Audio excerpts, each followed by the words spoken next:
இந்த விஜய் வந்து கூட்டணிக்கு வர்ற விஷயத்துல எடப்பாடிக்கும் பாஜகவுக்கும் வேறுபாடுகள் ஏதாவது இருக்கு அணுகிற முறையில?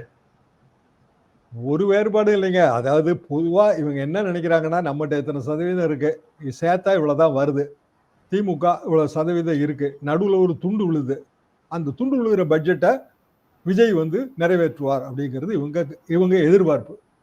அது வந்து பிற சூழல்கள்ல சரியான எதிர்பார்ப்பு தான். இப்ப நம்ம ஒரு 2% ஓட்டு வங்கி வச்சிருக்கிற கட்சி கூட கூட்டணியில சேர்த்து ஒரு 3 சீட் 4 சீட் கொடுக்குறோம் இல்லையா?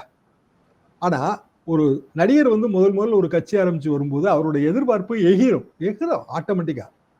அது போக அடுத்தடுத்த சம்பவங்கள், அதாவது திருச்சியில் ஆரம்பிச்சு கரூர் வரைக்குமான சம்பவங்கள், கரூர்ல ஏற்பட்ட பிரச்சனை, அது குறித்த சிபிஐ விசாரணை, ஊடக வெளிச்சத்துல தொடர்ந்து அந்த கட்சி இருக்கு இல்லையா? தாவேகாங்கிற கட்சியோட பேரு நூக்கன் கார்னர் போய் சேர்ந்திருக்கா சேரலையா? அண்ணாமலை வந்த பிறகு பிஜேபியோட பேரு நூக்கன் கார்னர் போச்சு இல்ல? அப்ப அண்ணாமலை என்ன முடிவு எடுத்தாரு?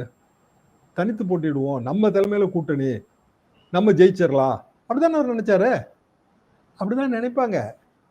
அது வந்து என்னன்னா அந்த அரசியல்ல அப்படிதான் நம்ம நினைக்க தோணுங்க. இப்ப விஜய் அப்படித்தானே நினைப்பாரு. ஆனா இப்ப இவங்க ஏதோ ஒரு வகையில ஆதரவுலாம் காட்டியிருக்காங்க. இவங்க மனசை புண்படுத்திட வேண்டாம். ரைட்டுங்க, நீங்க சொல்றீங்க ரைட்டு, நம்ம திமுக வீழ்த்த வேண்டியதுதான் நம்மளோட ஒரே நோக்கம். நம்ம எல்லாருமா சேர்ந்து ஒன்னா மண்ணா நிற்போம், புளியை அடிச்சு முறத்தால் அடிச்சு துரத்திடுவோம், எனக்கு ஒரு 150 சீட்டு இல்லை 120 சீட்டு, நான் தான் முதலமைச்சர், இப்படி நிறைவேற்ற முடியாத கண்டிஷன் போடுவார்ல.